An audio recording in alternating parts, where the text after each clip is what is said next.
All right, ManTFup family, big day here at the ManTFup Podcast. We've got a bona fide Hollywood star sitting in the hot seat, Mr. Isaac C. Singleton Jr. Welcome to the ManCave, sir. Well, thank you very much for inviting me. I'm having a great time. Well, we are glad to hear that. Now, before we go any further, I get yelled at because I never say this. Make sure you like, subscribe, follow YouTube, Facebook, everywhere you can listen to a podcast. That's Apple, Spotify, Google, Amazon, Buzzsprout. The list goes on. But we just want to make sure that you get the best of the ManTFup Podcast. Now, Lenny, you've been looking forward to today for a very long time. We've had Isaac on the board. Yeah, he's been on the board. On the board. Like, this was a set date. And I know yesterday or a few days ago, you came in and you were just talking about the IMDb list. Like, yes. The ridiculous body of work. It's a crazy body of work, and I'm curious if you're kind of a nerdy gamer guy fan also, because I'm like superhero guy. I like that stuff. I'm more the superhero fan lover there. I mean, I love doing the voiceovers for the games, but I have to be honest, I don't really play games very often. I just love going in and making up the characters that I get to play because I love making up the voices. I love that part. They let you make up the voices? Yes. So sometimes when I get hired, they'll come. Like I've gone down to work on for Blizzard several times. I mean, I've done more than 40 voices for them alone for various characters in their games, and their guys will come and they say, "Okay, we got this creature. It looks like this." They'll show me a picture. They say, "What do you think that thing sounds like?" And I'll give them like 3 voices right then. They go, "Oh, that's what it sounds like." Then we go into the booth, we do the voice and that, and I'll come back out and do all the lines of that game, and then I'll come back out and they'll say, "Okay, we got 2 more.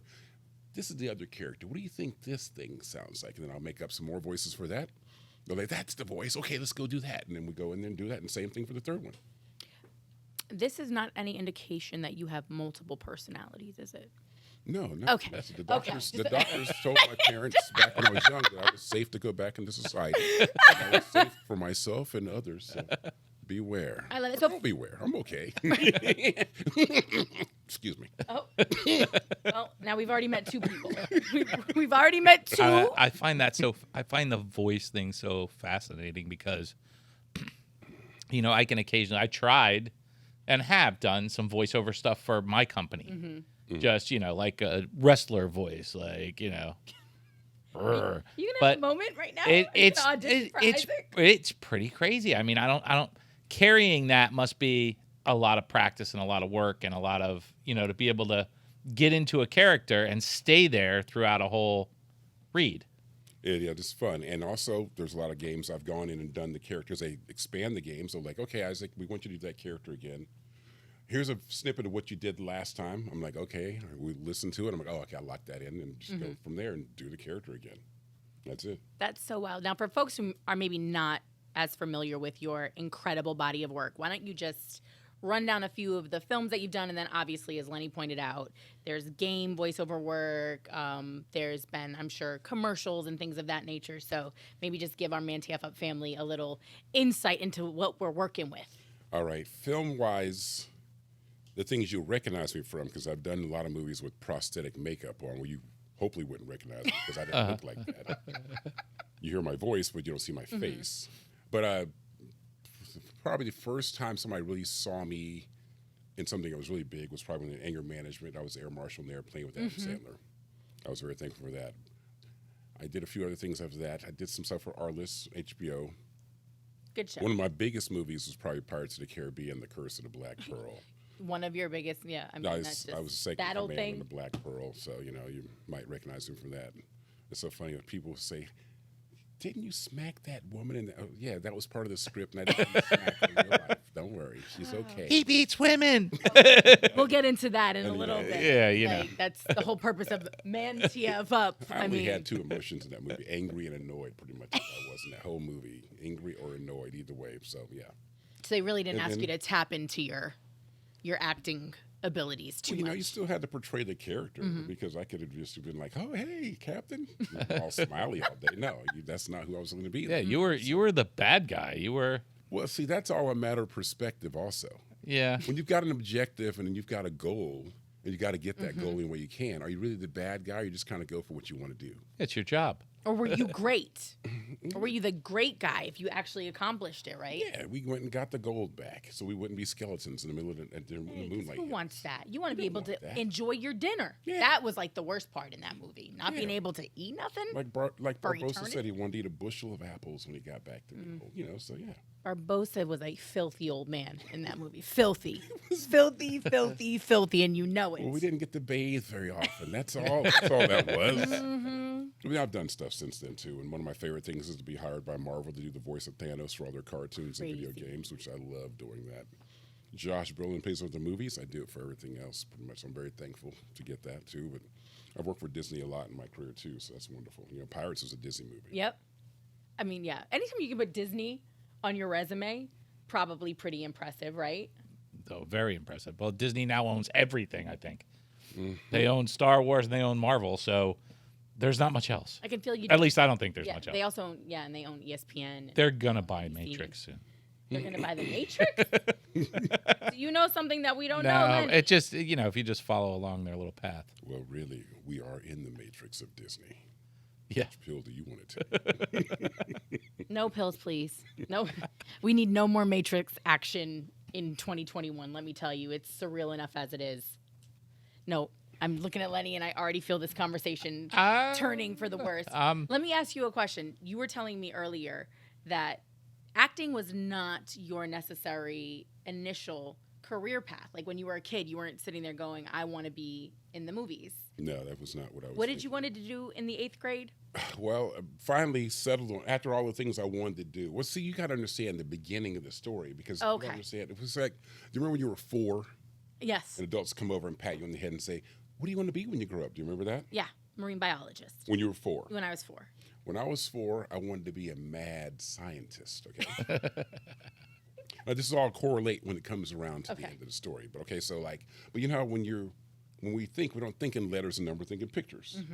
Every time somebody asked me what I was going to do when I grew up, I always got the same exact picture. There was a bunch of people sitting in a room. The room was kind of dark. They had this blue light shining on them, and they were looking at the light with interest. And I could see where they were sitting, the clothes they were wearing, everything like that. But that, the visions, they run through your head like a film reel. So that vision disappeared, and other things popped in my head, and I say mad scientist. As I got older, I wanted to be a football player. And then I wanted to be an eye doctor like my dad. And then 8th grade, I settled on to be a commodities broker. A commodities broker. But I kept that goal to my sophomore year of college. But no matter what age I was at, every time I was asked what I was going to do, I saw the exact picture of those people again, and I answered the question. So now flash forward my sophomore year of college. I'm in Florida A&M University. Go Rattler. I'm an economics major. And I mean, I knew the ticker tape by heart back then. It was in fractions back then. Now they do decimal points. I knew. I was like, I'm going to do this. I'm going to be in Chicago at the commodities market. But my sophomore year of college, I decided to take a theater course for fun because I've been in public speaking since 9th grade. Okay. Just because I just don't mind getting in front of people and talking. And I'm taking a theater course, and the theater director at my university asked me to audition for one of the plays. And I got the lead in the play. And you had never really been in theater before. Well, I'd done acting like a little play in 8th grade, things like that. Like school stuff. But I was not like, this is what I'm going to do. I like doing it. Yeah. It wasn't like that's my career choice. But anyway, I enjoyed it. It just wasn't. I wanted to be a commodities broker. So anyway, he asked me, I got the lead, and theater major's like, man, Isaac, you're not bad. You ought to think about doing this for a living. And I'm like, that sounds nice. I like it a lot, but I want to be a commodities broker. Anyway, that semester, there was a major recorrection in the stock market, and a lot of other markets kind of crashed down a little bit. And I started evaluating, well, why do you want to be a broker? And the pros list was short. You can make a lot of money. The cons list was had to be up at 4:30 in the morning, checking the markets, constantly on the markets, trying to build a clientele list, trying to make sure I don't lose people's money. All these different things I knew was going to be kind of stressful. That list got real long, real fast. Yeah, so I started praying to God about it because I am a Christian man. I believe in God wholly, and I think He tells you stories. He's given me a lot of signs that I've seen now that I didn't realize later. Anyway, so I'm praying to God about it, and I decided I'm going to go see a dollar movie because I could afford a $1 theater in college, like $1. So I walk across my campus, across Florida State's campus to get to the $1 theater in town. I'm sitting there, and the movie starts, and all of a sudden a voice inside of my head said, Isaac, turn around. And when I turned around, I saw the exact people I've been seeing since I was 4 years old. Shut up. Where they were sitting, the clothes they were wearing, that blue light shining on their faces with the light reflecting off the movie screen onto them. They were looking at the light with interest. So that's what they were looking at the movie screen. That's why I'm looking at them, not looking at the movie. So I said, okay, God, I guess I'm going to be an actor, because I started praying to God about being an actor. So I'm like, okay, I guess I'll be an actor. So now on the way home, back to my campus, I'm thinking, well, shoot, I'm in Tallahassee. There's no film industry here. What are you talking about? That is like the biggest market on the planet for film. It is? Dang. Yeah. Girls Gone Wild, maybe. I'm really hot. Probably, Lenny, yes. So anyway, I get home, and I turn the TV on, and the 11 o'clock news was coming on just as I turned the TV on. Because I'm praying to God. I'm like, God, on the way home, I'm like, God, well, I want to be in film and TV, but I'm in Tallahassee. There's nothing going on here. And I also want to finish college. I walk home. I turn the TV on. The first thing the newscaster says is 11 o'clock news is coming on. It says, Hollywood has come to Florida. Universal Studios and MGM Studios are now doing major film and television production in Orlando, Florida. I'm like, I'd like to get to Orlando then. But I don't know any universities in Orlando. Next thing you know, I found out about UCF. I transferred to UCF. All of my credits transferred. I finished with a communications degree. And then I started pursuing the film industry and television industry there. I got hired at both Disney and Universal to do their stunt shows. I learned a lot about stage combat and all that kind of stuff there. And I made a living as an actor in Florida and eventually moved to California and started pursuing my goals out there. And it's funny because even when I got to California, I had no agent. Nobody knew me. I had done a movie with a woman here in California. Here in L.A. She said, when you get to L.A., I'll submit you on the breakdowns and maybe you'll get work that way. I'm like, okay, sure. 2 months later, on my birthday, I was on the X-Files. It's my first job. That's great. Lenny, God sent me no visions of you. No visions of you. So I don't know how this ended up happening. None. Luke. None. Maybe the messages came from somewhere else. Yes, it's called Instagram. Definitely. I shortened that story down because I know you don't have 3 hours to hear the whole thing. But yeah, that's how it happened. It was a message from God. There was other messages I saw, like I'd go back to Germany and visit my parents. I remember my parents gave me the trip to Amsterdam for my birthday. And interesting trip. It was great. It was a good time. A lot of nice museums and everything. Yeah. That's nothing else. Yeah. I heard there's a whole section of museums. There is. They're red. They keep the art. They keep the art right in the window. They're red museums too. At that. I kind of wandered around some place that kind of remember that. I don't know. Both of you are a mess. So you went back to Germany. Yeah, I would go back to Germany. I remember my mark hasn't been made in Hollywood at all. It still hasn't made, in my opinion. I'm still trying to get things going. I love what I do, but anyway, this guy on the bus was like, "So you're going to be an actor now?" He said, "Yes." We said, "What kind of movies are you going to do?" I was like, "I don't know. I don't even know if they've been written yet. I don't know what movies I'm going to do." But when he asked me that question, I got this weird vision in my mind once again. This time, the vision was a gorilla sitting and looking at itself in the mirror, and I'm like, "Okay, whatever." Anyway, so that vision disappeared. Whatever. Anyway. Moved to L.A. and 2 years after I got to Los Angeles, one of the biggest movies I got in was Planet of the Apes. And I played 4 gorillas in that movie. And I remember my makeup artist was doing my makeup, and I remember looking at myself in the mirror. I was like, oh, that's the vision I saw in Amsterdam of the gorilla looking at itself in the mirror. That was me looking in the mirror because I'm in full prosthetic makeup as a gorilla in that movie. So that's what happened. So that is, I have chills. That's wild.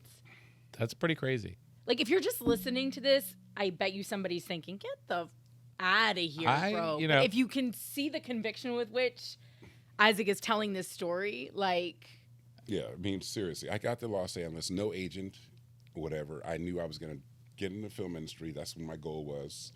And I remember even meeting with agents, and they would say, well, your voice, it's so deep, and you're so big. I don't know what we would do with you. I'm like... Figure it out.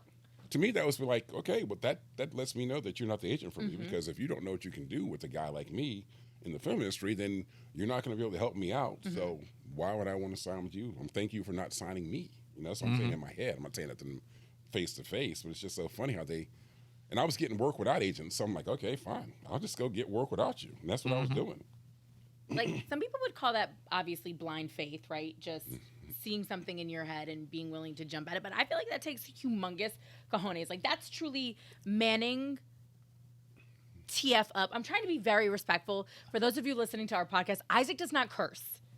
And y'all can curse all you want. I know. It doesn't bother me at all. Bad. I'm But like, that's- I curse like a like if it wasn't a Disney movie, Pirates of the Caribbean, I would have been perfect as one of Barbossa's crewmates, because like in a non-Disney movie, they would have been cursing up a storm, and I curse like a pirate. I'm convinced of that. I really do, but I'm like really trying to not. So. What? I don't curse much.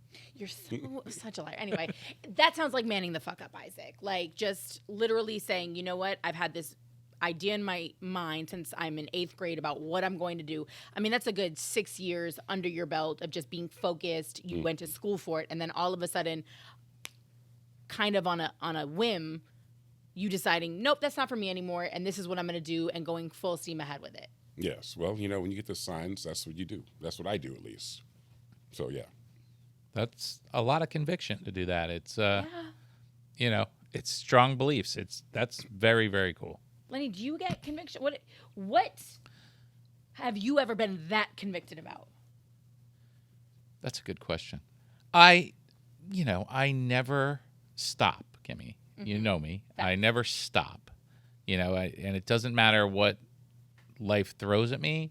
The next morning, I get out of bed and I get started again. Just like, Pinky in the Brain. What are we going to do today, Lenny? Take over the world. That's it. So, and that's me. So my conviction is not necessarily specific to one thing, but it's that, bettering myself. Mm-hmm. That's every day I get up, I got to go to work, take care of my kids, take care of my family, better myself, move forward. Forward momentum. Always here forward. For it.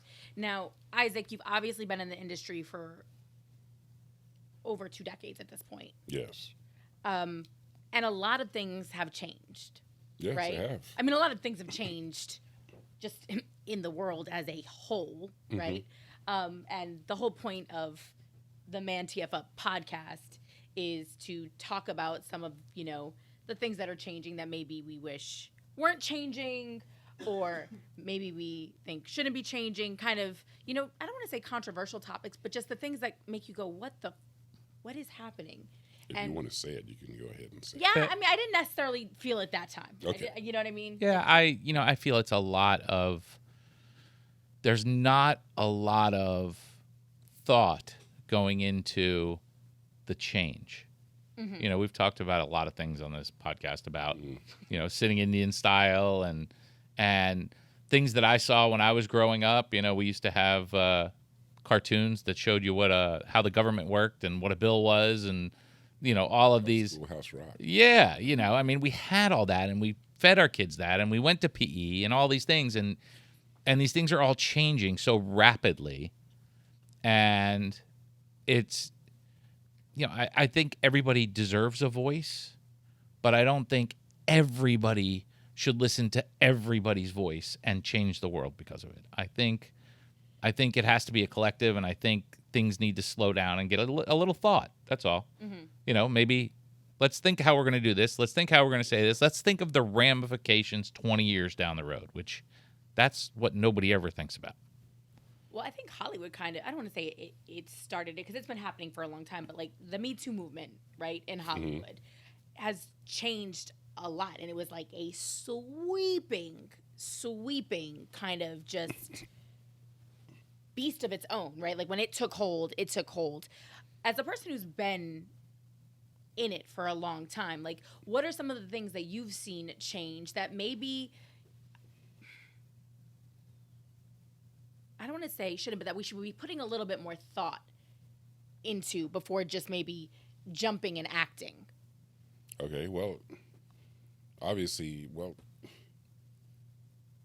you talked about the Me Too movement, then some things that, then you ask the question of changes that don't make sense, because I do think that it makes sense to definitely protect people from being from predators. Yeah, of course. And that's something that's neat. I've also seen change because like our contracts now in films, it talks about how to handle yourself. Don't do this kind of stuff. Mm-hmm. Treat people with respect and dignity, and it's in our contracts now where you sign it. You're like, hey, I won't. It's almost like it's not etiquette, but it's just certain ways you always like that. Just to me, that just made sense because of how my parents raised me. I would never do this. Yeah. But people have to actually sign a contract saying they won't, because there's some people that would do that, and they think it's fine because they got power or status. So, Or what was something that blew your mind when you got to Hollywood? Then from that angle, we can look at it as a God-fearing Christian man who has visions. You know what I'm saying? When you got there, what blew, like what is something that happened? Maybe you don't get into specifics, but like that just had you going, what did I just get myself into? You know what? There was no situation I got into when I got to California that I wasn't surprised by. Got you. Because I'd already lived on both sides of the Atlantic Ocean. I'd seen a lot of different things. I'd seen a lot of different cultures, the way people act, and there's just nothing that surprises me living both in the South and now in the West. And there's just people treat each other certain ways just because all over the world. And you just got to find your right kind of tribe that you know that they're not the kind of people you want to hang out with. You might have to work with them sometimes, but you don't have to hang out with them. So those aren't the kind of people that I surround myself with. That you gravitate towards, or that you but I don't have anything negative to say about anything. Because a lot of people ask me, who was the worst actor or who was the worst person on set? I'm like, I always think about the positive stuff. I'm not thinking about what might have happened on this movie or that movie with that one actor who didn't really matter as far as my life was concerned. So I don't really want to bring them up. And I definitely want to say their name, because why would I want to disparage them? I don't want to disparage them. That they might have just been having a bad week, or they might have been, I don't know. So I can't say anything negative about it. Well, and I feel like that's a part of the problem, though. Like with Hollywood right now, like you have all of these things. You have fame that comes with that. You have the fishbowl effect, right? Like once you're in movies, once people know who you are, the eyes that are on you change a little bit. You know what I'm saying? And that, I think, sometimes can add a level of stress to just everyday life. Like if you know that there's going to be paparazzi waiting outside of not like Trader Joe's when you leave, or whatever the case may be, like I feel like that can add a level of anxiety to your life that maybe wouldn't exist without that. But it's also something that you sign up for when you choose this as a career path. Well, no one's out there waiting for me. No one's there's no paparazzi waiting outside my house or waiting outside some Starbucks. I don't really go to Starbucks. Yeah. But there are no ones out there waiting for me. I remember I was walking down Melrose one time, and there's these two guys and a girl that had cameras, and they were backing up, and they were filming what I thought was me. And I'm like, I know they're not filming me, because I mean I've done a few things, but no one's filming me like the way they were fervently filming. And I turned around, and Bruce Willis was walking behind me. I'm like, oh. Let me move out the shot there so you can get a better shot of him. But yeah, so no one's trying to dig in my garbage, which is fine. And I know, and people want to know about stars that they really feel connected to because they love the movie they did or whatever, I remember I go to signing events still for Pirates, which is great. I remember this girl broke down crying. I mean, she was on her hands and knees crying when I signed an autograph for her. But it wasn't because of me. It was because I had worked with Johnny Depp, her favorite actor, which is, great. But you were a little connection to him. She was so excited. I mean, she liked my work too, but she's like, "Oh my God, you worked with Johnny Depp! Oh my God, he's my favorite!" And she was actually crying. I mean, I'm like, "Wow, get up, enjoy the rest of the day, have a good time." It's just funny to see that. People have certain reactions, but. Yeah, but nothing really surprised me once I got out there, because my parents raised me to be a kind of my own man. I never was the kind of guy that succumbed to any kind of peer pressure, even in high school or junior high. I just was raised by some wonderful people who really know how to make a man. They built a man. They did that for me, my brother, and my sister. They know how to raise a child up to be a great person in society. Put that on a shirt. Yeah. They built a man, right? Like they knew how to build. That's really important. Do you have any friends that you hang out with that get bombarded? Like a Bruce Willis would? Yeah. No, I've been in circles with these people, and we're friendly and all that kind of stuff. But it's not like we're calling each other and saying, "Hey, come hang out over here with me tonight." We'll see each other, or maybe even run into each other in a location. But it's not like I'm partying with them all the time. I have my core group of friends right now. Most of them aren't even actors. One of them is my best friend. Is in medical sales, and we do we're just mellow, man. We love to watch football. When football season is going on, go hang out at the different places where they got nice big sports bar or whatever, and we just have fun. Normal American fun. I love that. What was I gonna say? I think people just have a perception of celebrities, right? And everybody wants to think that every celebrity is like a Jennifer Aniston, where their squad is, you know, Courtney Cox and Brad Pitt, and that like every time, you know, you go to their house, you're going to run into Barbara Streisand and Jay Leno or whoever it might be.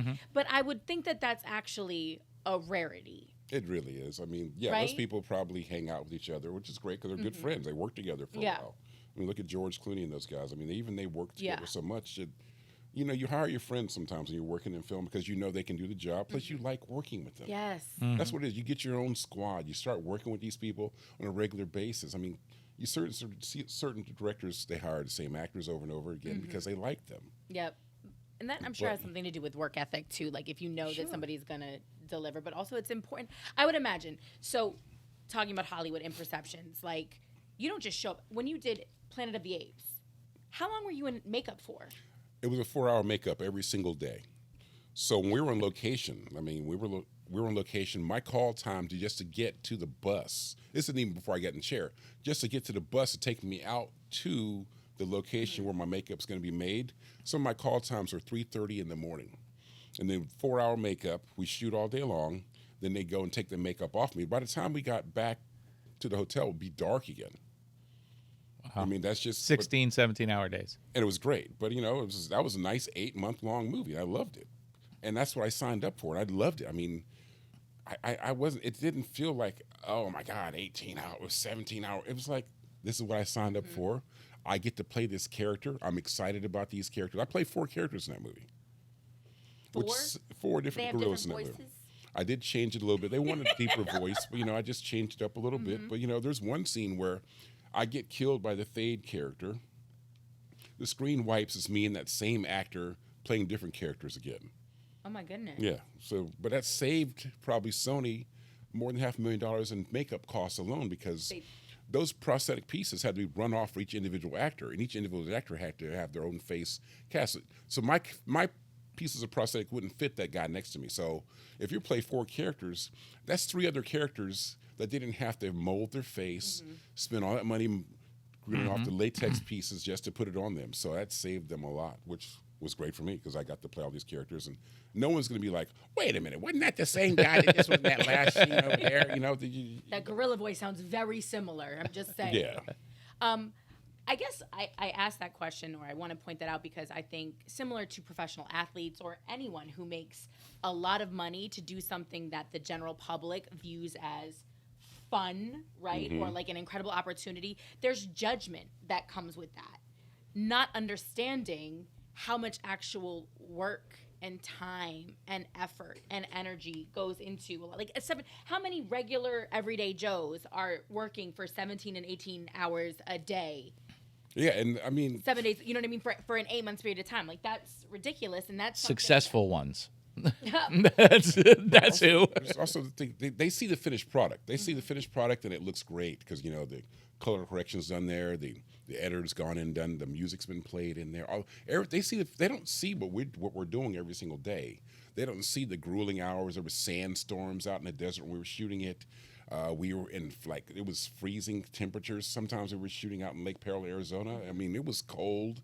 I mean, there was a lot of stuff that goes on that happens to your body while you're doing this stuff. I mean, putting on the weight, losing the weight, being able to carry the costume around, all these different things. They don't see all that. They just hear, they see the final product. Oh, that looked like that was fun. Yeah. We did that in a week. No, we didn't. You know. I was telling some people about a scene in Pirates where we were shooting in the room where there's a gold mound and all that kind of. Barbossa's talking about, for years we toiled, and, you know, all that kind of stuff about getting all the gold together. That scene is, 5 minutes, 6 minutes on the screen? We were in that cave shooting that scene for a couple of weeks, 3 weeks. That scene. And, like, there's water. There was water. We were standing. Some of us were standing in water. Some of us weren't. I mean, it's like. Oh, you had a pretty heavy makeup on that too. That had to take a few hours to get. You know, yeah, but it was a 3-hour makeup. But what it was, I mean, at least I was finally saying, finally someone wants to see my face, you know, because it had been prosthetics all before. You know? Finally, someone wants to see my face. It was great, but. Yeah, I was nervous your teeth were really like that. You know, these teeth are real. I've never had a single cavity. I have my wisdom teeth too. So. Okay, now Wow. he's bragging. Go away. He doesn't swear. He's never had a cavity. We get it. Your parents did a great job, Isaac. We get it. You brushed your teeth. You flossed. I get it. What's this brushing your teeth? Don't start that. Somebody will snip that Yeah. clip, and the next thing that'll be the newest TikTok trend. That no one's brushing No, your teeth? don't brush your teeth, and you can have beautiful teeth. Sorry, our Oh, okay. director just You got excited, Kimmy? I did. I hit my. Oh, you smack your microphone again. I talk with my hands. You 6, can't 7 tell. times per episode. So, when the microphone is, it was different when I was on the radio. I could hold the microphone when I talked. So I would kind of have one hand going and I'd be holding the microphone. These are different. So it doesn't. Mm-hmm. So, yes. to Another answer 4 or your 5 question, episodes, we'll have a symphony of that. Doing, doing, Oh, no. doing. Set that up and make clips out of You that. know what I'm saying? And just have constant her just smacking the microphone. Yep. That and then Lenny loves, there's one clip of me saying I agree with you 2,000%. And he thinks that should be edited into every montage. Everything I say, Isaac. Everything it should be. I agree with you 2,000%. So yes, we can do that. The smacking of the microphone. I have to ask you though, when we talk about the Hollywood and we talk about how you seem to enjoy your low key friends and your low key life. Yeah.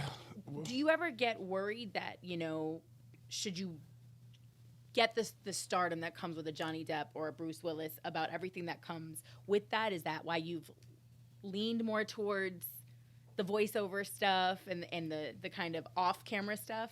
I really love doing the on camera. I really love it. But I also know that I've been hired to do the voiceovers because I know that I can do those and it's really a lot of fun. Plus, but I love being on film more than I really do.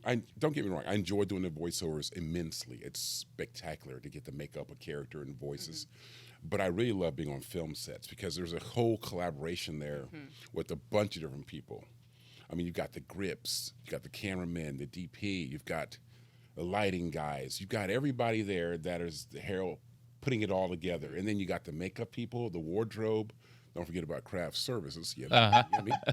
And so, when I'm on a film set or a television set, I feel like I'm home because I've got a place I can go lay down if I need to, a place I can go eat, and then I can just collaborate with these people and have a good time talking. And if not, I just go hang out in my room by myself because I'm a solitary man also. So, it's just great. But when I do a voiceover, especially now, I walk in, it's just the engineer, me. I walk into the studio by myself. He closes the door, he goes to the other side, and then I get my headphones on, and they're talking to me from some other state or even country. And then we do the session there. I see the words right there in front of me. I do the character, I do the voice, they show me a picture of something, and I'll see it, and we'll do that. And that's how it is now. But the beauty of VO work is it's pandemic proof. Yes. That's true. But Are you think- ready to get back on sets? I'm sorry. That's okay. I've been on the set since then. Okay, good. Yeah, so Do you think your size has hindered your career at all in Hollywood? Because I know most actors are on the smaller side. I talked about trying to be positive all the time a little while ago. So whenever I think about it, I don't think about, I'm too big or that hindered me from getting that role or whatever. I don't think about it. I just think, okay, that role wasn't for me. And sometimes it just wasn't for me. And you can't force a square peg into a circle. You just can't do it. So if I don't fit it, okay, they didn't hire me for that one. And I can't let it dwell and fester in my mind about why I didn't get it because that'll just tear you apart as a human being. It'll make you not want to be in the industry because you'll constantly be negative all the time, and it's just going to tear your heart out. You got to think positive because there's going to be another role coming down the road for me. Yeah, when I first got out there, I remember the agent, when I finally got an agent, he'd call and say, hey, they liked you a lot. You were just too big compared to their lead. And they don't want their lead to look like a little guy. I'm 6'5". Yeah. I like being 6'5", and I don't. But there's roles that I've hired because I was this size too, and I had this voice also. So there's another role coming down the road, and that's how I look at it. Yep. Is there anything that you will bitch about, Isaac? Let me think. Have you done stage? I've done stage too. That's what I did stage in college. Right? That's when I did that stage play. I see you as like a Shakespeare role, Right. What do you mean, like this Othello? powerful Shakespearean role that looks like me. No, just a powerful role on stage, because stage is not as critical to size as film. The beauty of it too with the theater is they've started remaking a lot of or recasting. I saw Cat on a Hot Tin Roof on Broadway. Okay. But I saw it with James Earl Jones and Terrence Howard and Felicia Rashad. Like I saw it with an incredible cast of just phenomenal Black actors and, actresses. And it was so cool because it was like an entirely new audience was going to see this particular play because now there was, they were seeing themselves on the stage. And that's the beauty of the theater is that there's these classic pieces that are just waiting, I think, to be recreated for a modern theater audience, right? Like to some degree, if we can just get Broadway to stay open because Jesus, it's crazy. Well, they're going to have to move it. It's wild. move it. The West End is closing. It's just, it's nuts. But like, that's the beauty of theater. I feel like they don't necessarily have the same restrictions. Like they'll let, I don't want to say anybody play anything, but I feel like on the theater, you have to be able to deliver. It's a different level. Yeah, it's more based on your acting than your ability, your ability, and your ability to reach the back audience, the back yes. row. You got it for them. Facts. Well, it doesn't seem like you'd have a problem doing that. Well, I learned how to use my body and voice to make my voice project, and not use my throat. A lot of people try to use their throat. So use your throat. Yeah, your voice is coming through your throat, but it's not supposed to be coming underneath here. Can you sing? To myself in the shower. No, I was like, do you do like the fake singing? There's just usually people who can do voices, can like pretend to be a performer. What do you want them to do, like a Britney Spears or something? No. Give me Barry White. It's so funny. Because when He's laughing, I'll take it. No, when I think of Barry White, I just keep thinking about there's this one song that's like, take your panties off. And I'm like, I keep hearing that song. I'm like, Barry, come on. Sabina, now. did you get that by any chance? Damn it. Okay, so I guess it's a no on the musical theater. Is that not? Well, when I did a summer program at the American Academy of Dramatic Arts when I first got to LA, just to just see what the kind of training they were doing there, and I had to sing Old Man River there. Okay.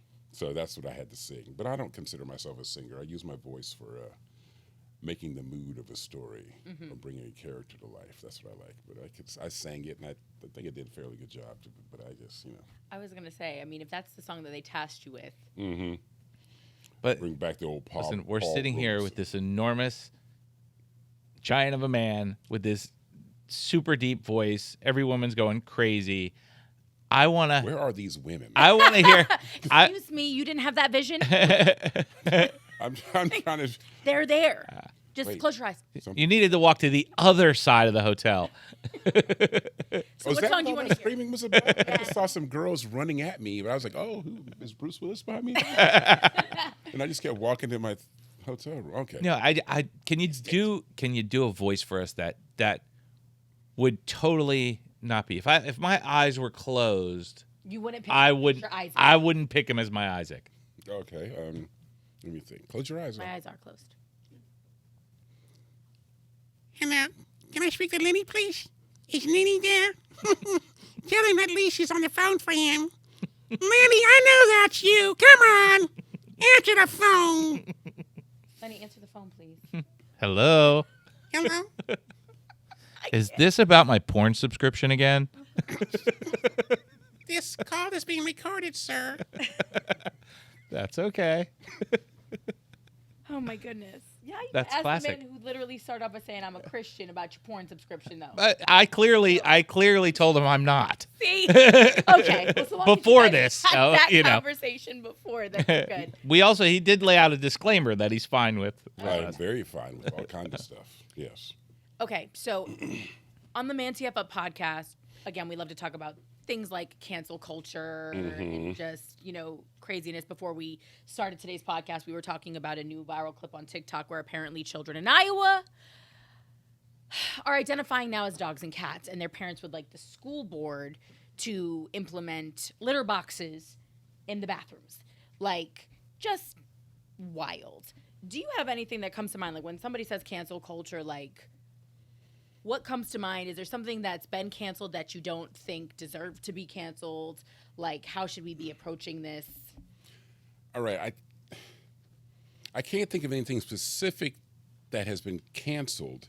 I just think it's weird how sometimes people want one voice seems like it drowns out the throngs of many voices, and that one voice isn't making sense. But because that one voice says, I've got the right to say this stuff, that everybody else is like, okay, he's got his rights to say it, so okay. And I'm like, but that's craziness. Come on, guy. Why are you going to try to put a litter box in the bathroom? They've been potty trained already. They know how to use a toilet. Let them use a litter box at home. Why are you going to spend more money on litter at a school? And who's using the litter box? Who's going to empty it? Come on now.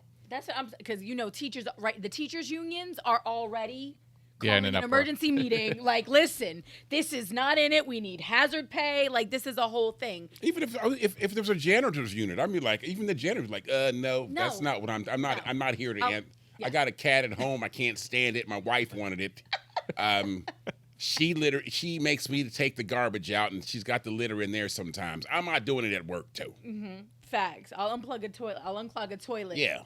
But I'm not dealing with your litter box issues. But Lenny, I think he touched on something that I know you feel very strongly, very similarly. Yeah, I do. We talked briefly in the truck last night, and everyone in this country was brought up differently. Definitely. Let's just forget about our parents. A lot of us were taught to be respectful and kind to others and all of that good stuff. But then we had outside influences in our life, TV, radio, whatever it may be, that we were brought up on. So now it's like every day, literally, there is a new topic that needs to be changed or fixed, and it's not the masses and it's not large groups of people who are making these decisions. It's small groups of people, and the large groups are going, yeah, we can do that. What's the big deal? Well, the big deal is you have kids who want to be kitties and have litter boxes in bathrooms. So, Lenny, I swear you have actually made that analogy on this podcast in the past, and we'll have to go back through the archives because I think it was more like donkeys. Like, my response was, Lenny, like, you're stop being extra. I'm sure I was like that's so ridiculous. And the fact that, like I said, I don't know if it's satire or not, but even if it is, clearly people are feeling like you and Isaac are feeling like if we continue to give into every little whim of every person, that we're eventually going to get to a place where our children are requesting litter boxes because they now identify as cats. It's human nature. Just when they push the envelope, just to see how far. When they first discovered fire, they wanted more of it. Mm-hmm. They wanted it to be bigger, so it could heat more people, so they could figure out how to cook. It's human nature to take as much as you can, for the most part. Mm-hmm. The saying's been around for thousands of years. You give them an inch, you'll take a mile, and that's what's going on. And those miles are clocking really quick right now, really quick. Mm-hmm. And we've talked about the LGBT community. We've talked about all that stuff. And yes, they deserve respect. They deserve, they're people. Mm-hmm. Okay, great. Basic human rights, equality, all that good stuff. But where do you draw the line? Because somebody is going to take what they're trying to build and work hard to do and exploit it. And it's going to set them back farther than... Well, that I think started to happen in the conversation we had a few weeks ago with the whole, pedophiles deserve respect and dignity too. Well, why would... That came from a professor who wrote a book on it. Okay, but see, that's against the law. I clearly get it. So why would someone who's an actual lawbreaker all of a sudden say, well, even though I'm doing this reprehensible things, you should respect me for that? That was her argument. Well, her argument was because you can't control who you love. Yes, you... Okay. All right. Well, I'm not that professor, but it's just they're taking it to the extreme, and people will constantly take it and run with it. And I there are a lot of laws on the books in the United States that could be changed and should be changed. There's a lot of laws on the books in different states that you don't even realize are there and haven't been enforced for 150 years, but they're still sitting on those books. The energy needs to go there, not to unstigmatizing pedophiles or putting kitty litter in bathrooms. It needs to go to the core problems, which are still sitting on law books in cities and states all around this country. For sure. And that's, that's where I think the energy should be, not on, you said something that hurt my feelings. Okay, I feel you. Don't listen to me ever again. You don't have to. It's your freedom, It's just, we went over we had an ex-Dolphin player in here a couple weeks ago, and, we said, look, you can say whatever you want. Freedom of speech, great.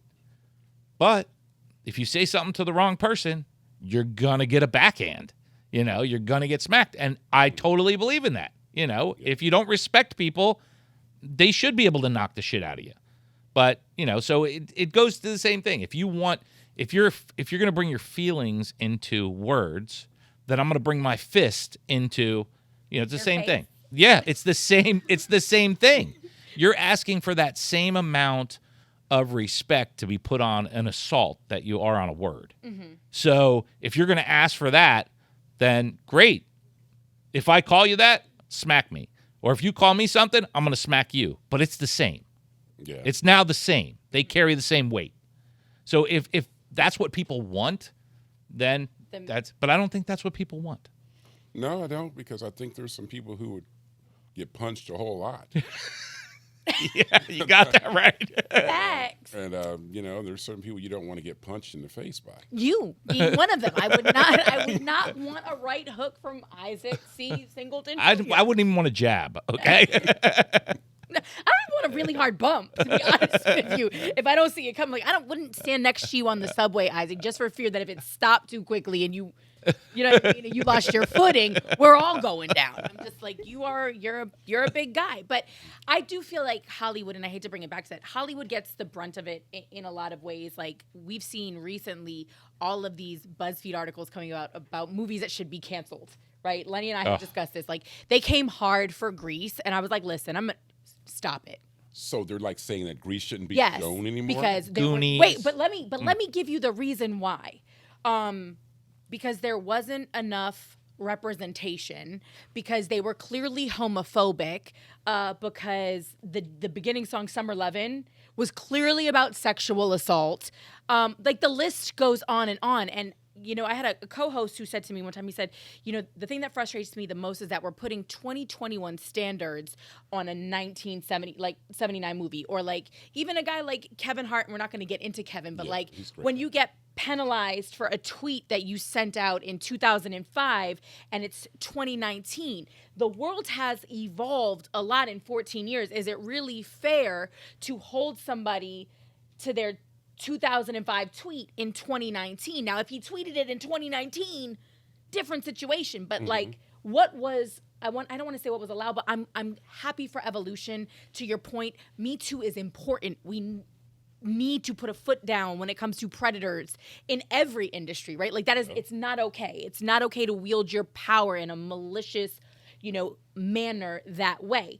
But on the flip side of it, you have people now, I'm sure there's been a change in Hollywood where people are just fearful. There's, that leads way to fear.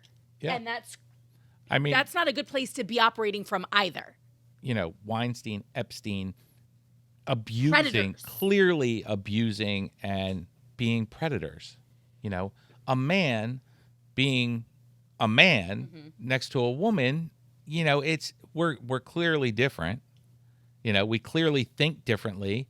I'm sorry if I offended you. One of my favorite canceled things was Sharon Stone came out about, the scene in the movie where she crossed her legs in Basic Instinct. She's like, oh, that's not how it was supposed to be. I'm like, are you out of your mind?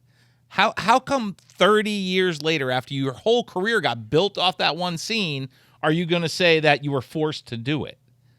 You know, I haven't heard this story. no, it just recently came out. What's sad to me though is even about that is that there was a time when that was a badass move by Sharon Stone. Like I still think it's a badass move. You do that in an you know, interview with me, you're hired. I didn't. Just for the record, everybody, I did not do that on my interview with Lenny. Let me be very clear about that. But no, but I feel like that was something that people. The jokester side of me said, "Why are you doing that right now?"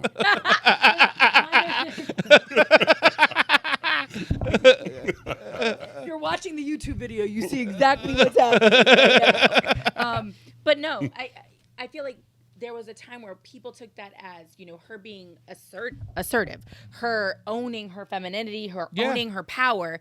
You know what I'm saying? And so then we've gone from that now in 2021 to it being rebuffed. So it's kind of like even for feminists, we have to make up our minds.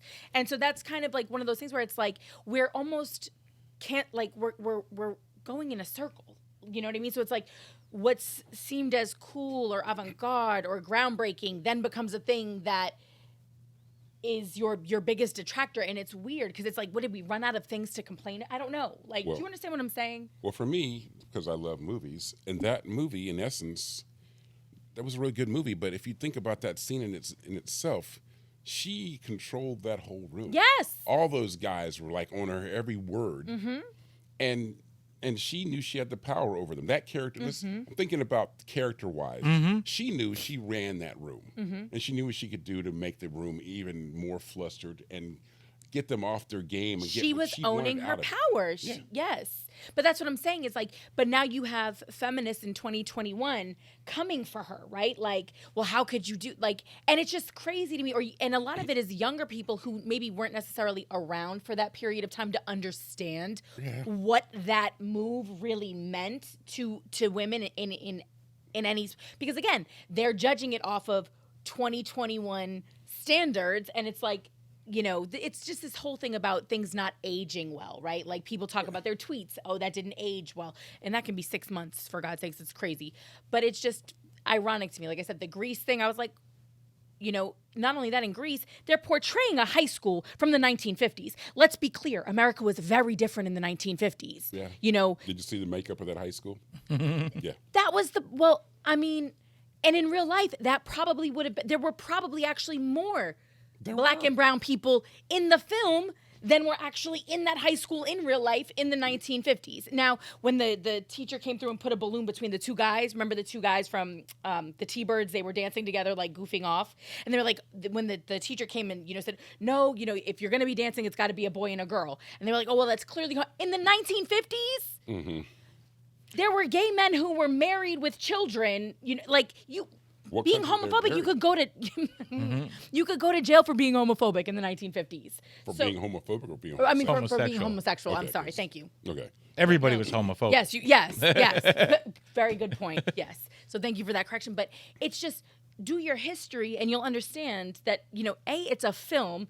B, it's emulating a time. C, that film was made 40 years ago. Take it for what it is. But also you made a point a little while ago about that's what it was like then. But if you look at our culture now, even though these younger girls maybe they might be criticizing what Sharon Stone's doing, but if you look at a lot of these TikToks and stuff, you see these girls doing the same exact thing that they were doing since the time of man. I mean, women have always used their beauty and their looks to get looks and also to get power. I mean, a lot of these girls are making money off the fact they can put these videos up that people are actually cluing into because they look so good in these videos. You want my saying? Well, no, that goes, but what? Just same thing.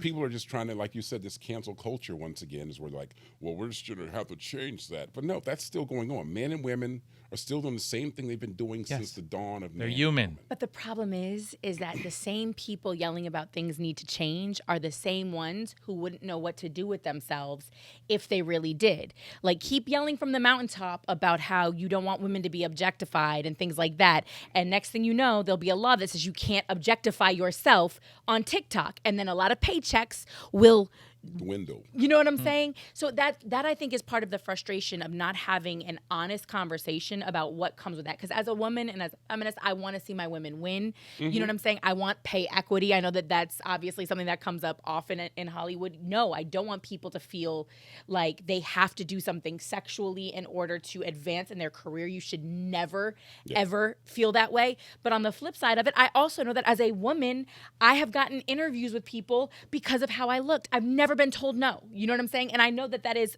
you know, largely in part to what I look like. And I have been able to use that to my advantage, right? Like if I walk in and I'm covering a celebrity basketball game and, you know, there's opportunities in the locker room, I've seen dudes sit there and not talk to one person, and I've been able to talk to absolutely everybody in there, you know? So it's kind of like, I don't want to say pick and choose your battles, but be realistic, because what you're asking for, again, Lenny, has consequences.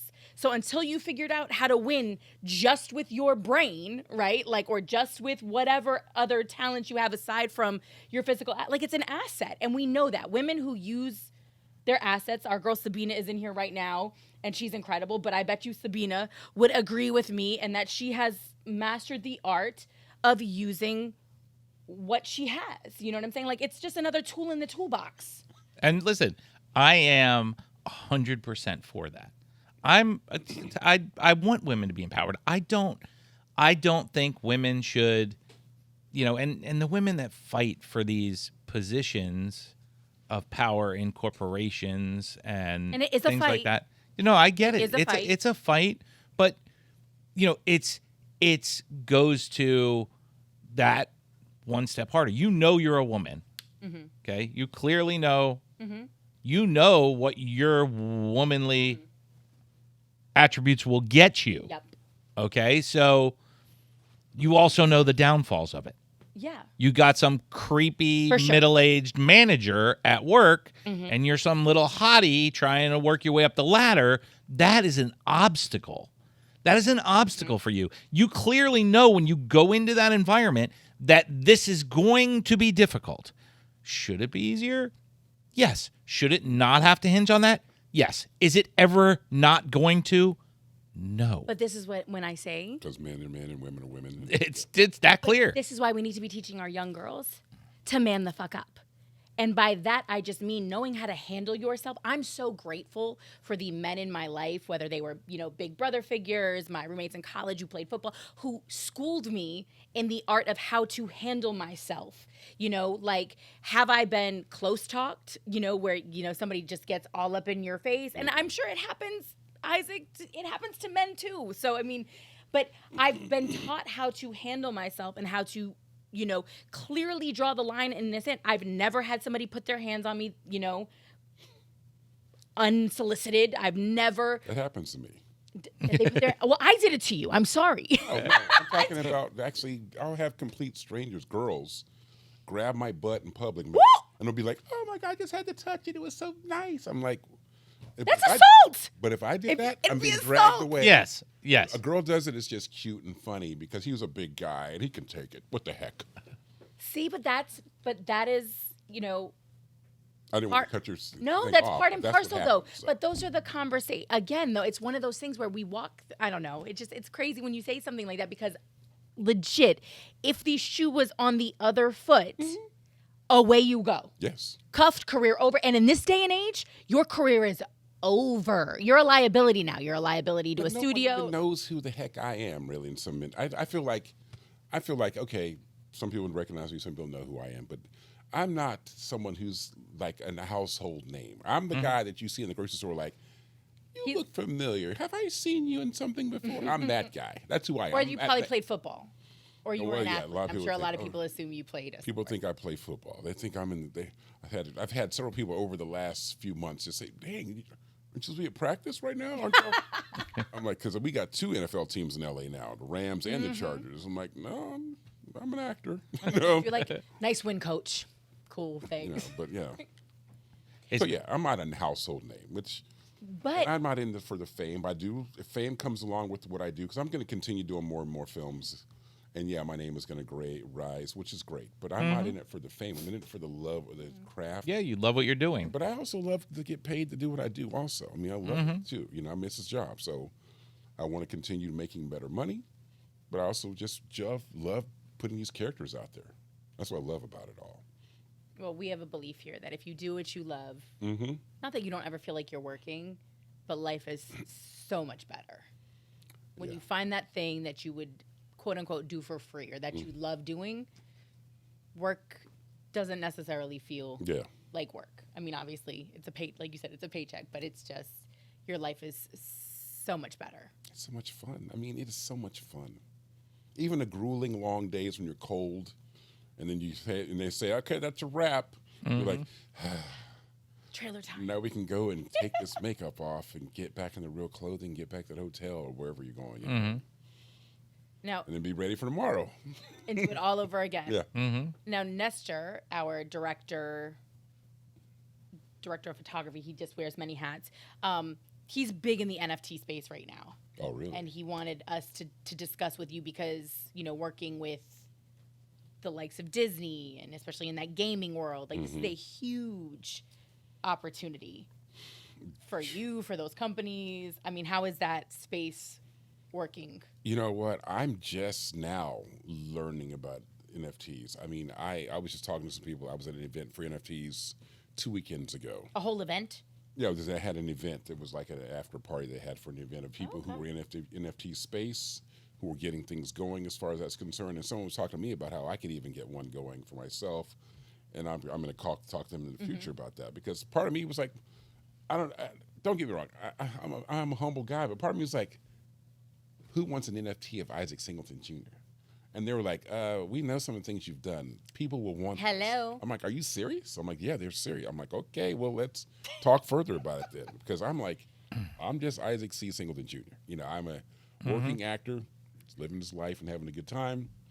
But no one's like, there's no producer out there in Disney or like the major corporations like, we need to get Isaac Singleton Jr. in here. We got a 3-picture deal waiting for him right now, but we can't get in touch with him. Where is he? No one's trying to make that phone call right this moment. I was about to say, we're manifesting that for you. I was about to say, let's do Mr. this. Visions over Be here. surprised. Phone's going to start ringing tomorrow. Exactly. I feel like he's got that Well, gift. I got some film ideas. I definitely do. So, yeah. There you go. Well, no, I mean, it's definitely a huge space. It's just like the world just moves so quickly.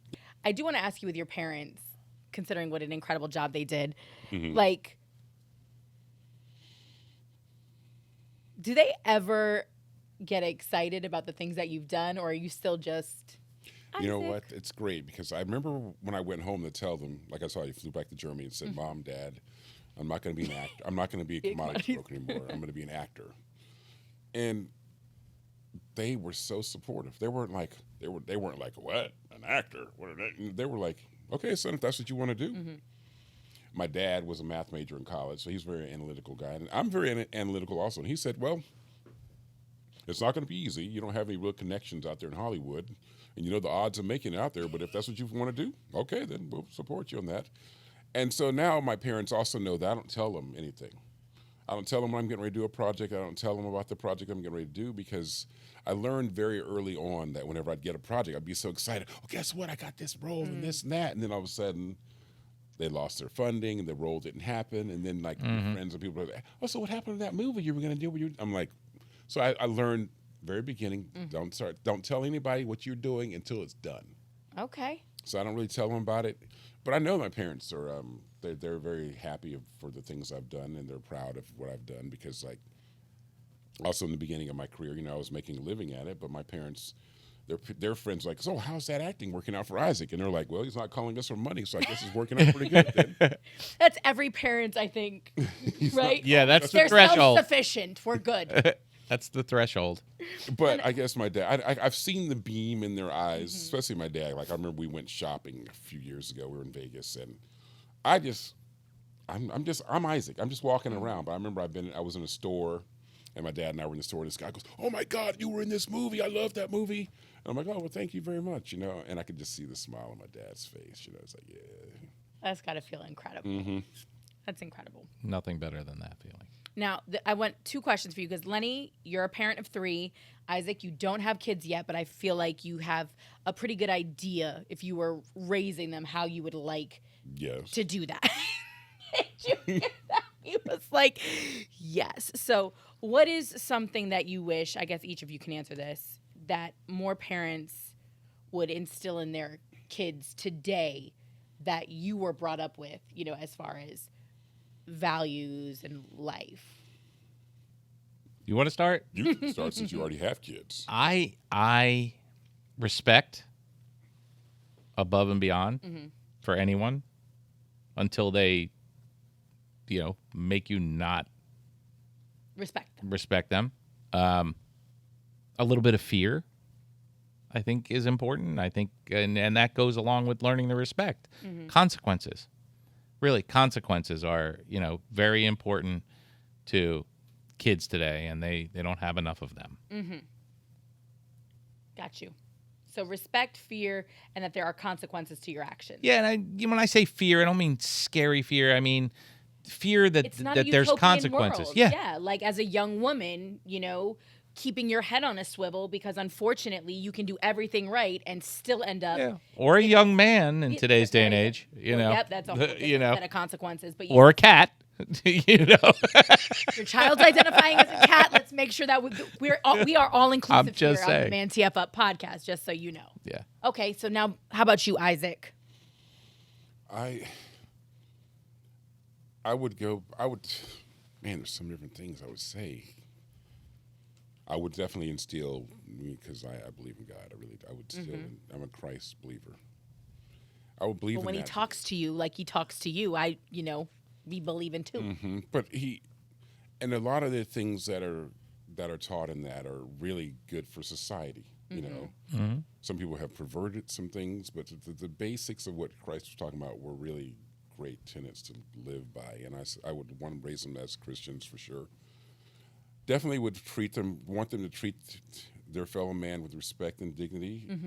And it's almost like what he just said, because like I always go into a situation where I'm going to respect everybody until you show me reasons why I should not. And then I tell people there's two different Isaacs you can get. You can get the Isaac who's really friendly and nice, and you can get the Isaac who's really going to go over the top for you and really do the things that you deserve to get, because you are more than just someone I just casually know. And so there's certain people that I've gotten that I've met, and I know that, okay, I see what kind of human being you are. You would just get the me being nice to you, friendly guy. I knew it. There's no mean Isaac. Oh, there's an Isaac that will definitely have disdain and disrespect for you. I'm just not going to associate with you. If you're working with me or whatever, I will be nice. I'll be cordial. I'll be professional. Gotcha. But you're not going to be getting the good stuff everybody else gets, because you don't deserve it. Got you. Yeah, that's how I. So discernment too, that not everybody deserves. Oh yeah. All of you. No. That's what I say to women that I date also. Because they're like, I had one girlfriend, she was complaining because I was treating everybody friendly and nice. I'm like, well, I treat everybody with respect and dignity, but you get better than that, because you get all of me. They're just getting the nice guy. You're getting everything else. So don't. Hold on. She was upset that you were nice to people? Yes. She was like, why are you talking to so many people? You don't even know them. They said hello. I mean, what was I supposed to do? Just like turn my head. She's not around anymore. So, okay. I was gonna. But I've had some crazy situations. Like I remember I had a girlfriend years ago. She was like, the face says it all. she's like, nobody can be this nice all the time. You treat me too well. You're doing something sneaky behind my back. I know it. So I said, so we're actually having an argument because I'm treating you very well, and that you think because I'm treating you well like this, I'm obviously doing something behind your back because I'm trying to stay in your good graces all the time. Is that what we're arguing about? But come to find out, in her household, whenever her father had cheated on her mother or whatever, he was always extra really nice to her for a while because he knew that he'd been caught and he'd been doing something wrong. Or I'm just the kind of guy that's going to treat you great. That's who I'm going to be to you. Hey, I like you enough to be kissing you and stuff, so why not treat you well? You know what I mean? Yeah. So that's her own. She was Erykah Baduing you. She was the bag lady. She came in with all the bags, the baggage. Yeah, everybody's. Hey, next time you get in that situation, Isaac, say, "Here's my phone. Here's my password. Feel free." Yeah. You'll shut her down. You'll shut her down.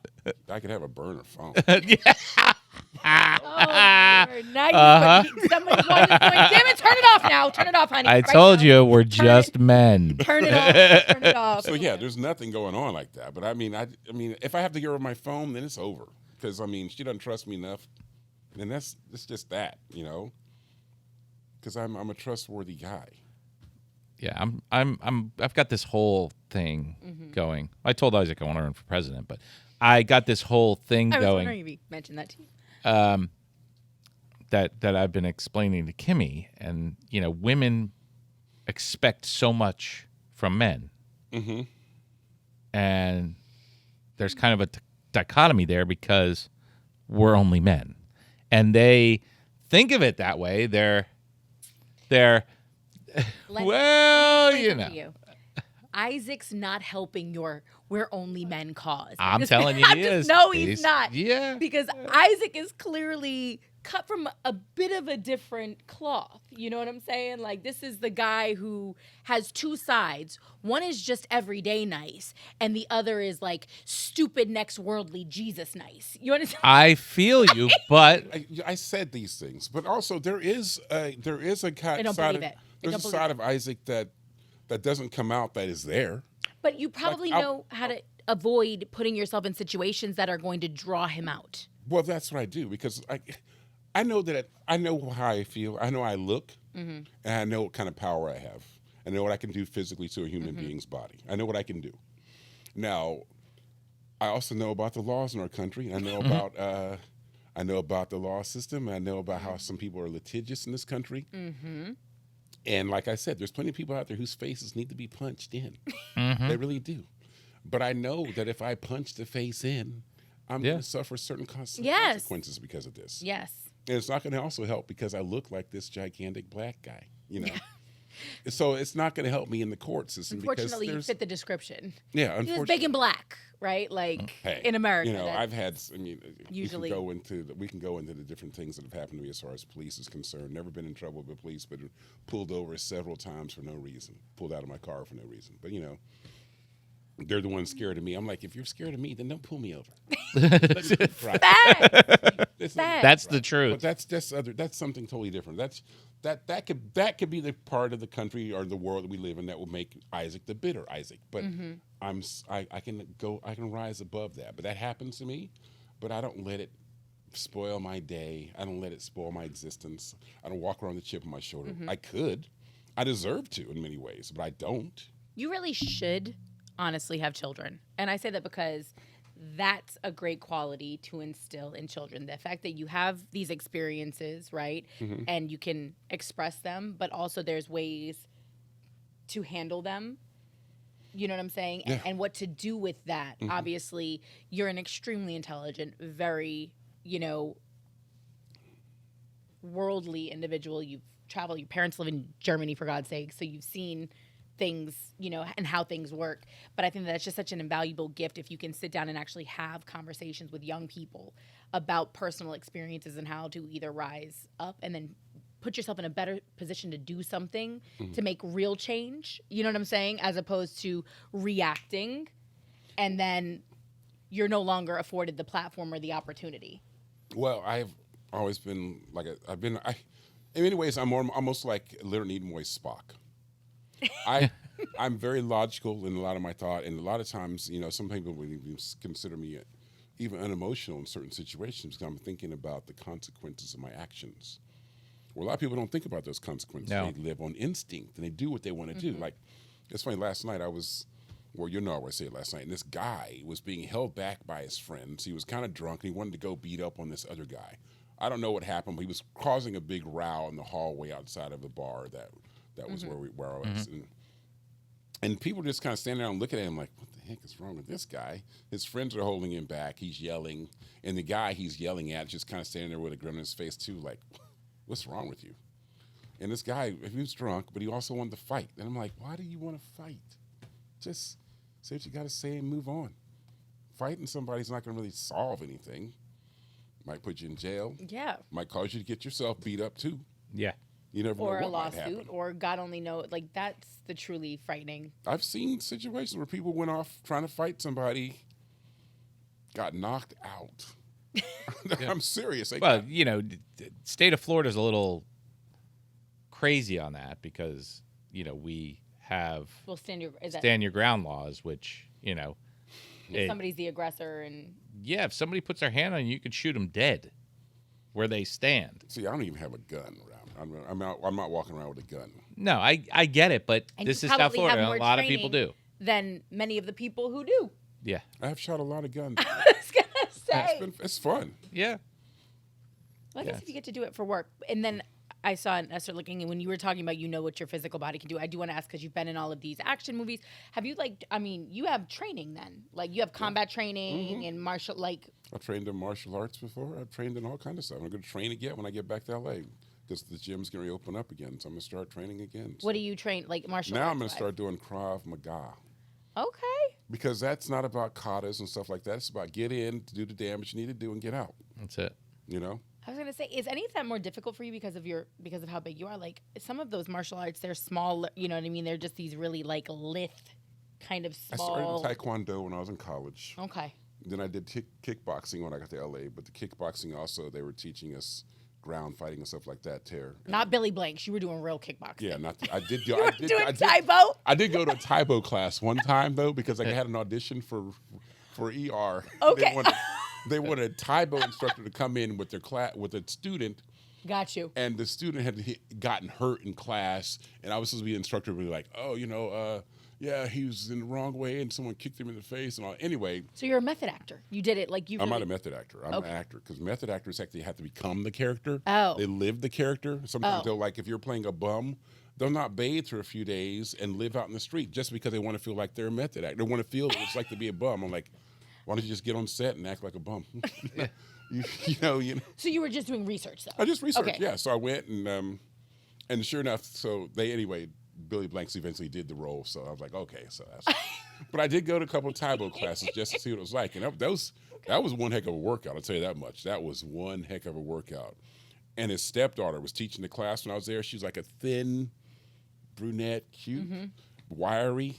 I was like, how the heck? And one of the bigger guys that were, he was like, okay, now when she's teaching class, I tell you what, you can kind of rest. And when you he's like, because she is wiry and she's really full of energies. But the bigger guy, who was like my size, like, yo, I work here, man. I'll tell you how to, this is when she's doing it. This is what you do. Those moves. To give yourself a little. That's way you don't have to just be trying to kick doing all this kind of stuff. But yeah, but when you said that about being a small, wiry person trying to attack you, whatever. Yeah. One of my favorite kicks. And being this tall is my front kick. It's so fun because it's that's better than jack, but it sticks out far. And if you fling that thing out, a lot of power in those legs too, bro. You fling somebody because most guys are probably about between 5'6" to 5'9". Well, like what he said, they're tiny. So I mean, that's perfect height for me to just flip that thing right out in your face, kick you out in the chest or in the face with that. Yeah, it's great. You just kick that right out there. Do you get to do that? What is that called? When you go in front of the green screen and you put on, when you're doing the video games as a character? It's called motion capture. Yeah, I've done mocap before, too. But when I'm doing the video games, most of the video games I'm doing is I'm actually doing the voices. Yep. But I've done mocap for a game called Halo 4. Mm-hmm. I've been in a couple of Halos now, but I did Halo 4 as a character named Carlos Hoya. Halo? Yeah. I'm not a gamer, but even I know that one. And I did mocap for some other games. I mean, I've done it. Like I said, I go and do the work. I don't really play them very often. I mean, I enjoy them, and I like going to Dave & Buster's. Those are kind of video games I like to play, but I like to play them. But I mean, have voice, will travel. Have acting skills, will travel. I love it. Well, it's been such an incredible conversation. I know you don't swear, but I'd be remiss if I didn't ask you, when you see ManTFup or when somebody says, yo, you need to man up, what does that mean to you? What does manning up mean to Isaac C. Singleton Jr.? To me, because I've heard the term several times, it means seriously, come on, get your head together. You know right from wrong. Do the right thing. And come on, stop whining. Stop whining. Are you good with that? Stop whining. We can put that on a shirt, too. I'm clearly good with that, Kimmy. You know it.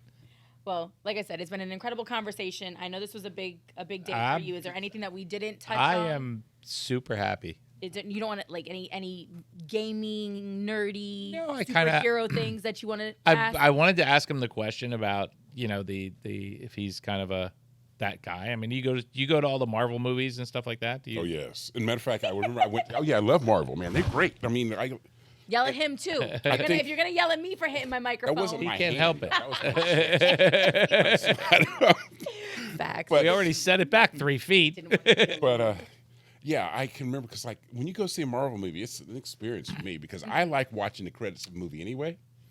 And if you don't, and then you leave at the end when the credit starts rolling, you've missed some of the movie. Hello. And I remember when I was in Salt Lake City. I was there to do a movie one time, and I went to see one of the Marvel films. And there was a guy. He was all dressed up like Captain America. He had a Captain the whole America suit on there suit like on. that. Anyway, the movie's ending, and he and his buddies are leaving. And I don't know, this guy was probably in his mid-40s. You know, he's got the 40s body. But anyway, he's walking down. What did he say? Why'd you look at me when you said that? I just looked around the room. I'm sorry. Hashtag 40s body. That's what I'm gonna start using that on photos. But You know.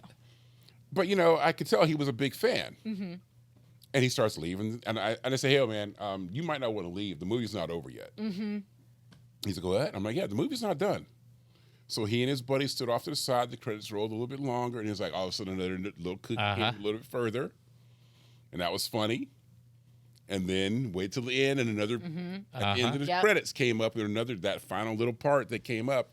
I mean, either foreshadowing what the next movie was going to be about or just giving you something else. Mm-hmm. He was like, "Man, thanks a lot for telling me that." I'm like, "Yeah, you can't leave during a Marvel movie, man. You can't leave." Nope. Whoever came up with that was brilliant. Yeah. Whoever, and I don't know if it was Stan or, I'm thinking he was more of a producer. Well, I wonder if it was somebody who loved outtakes.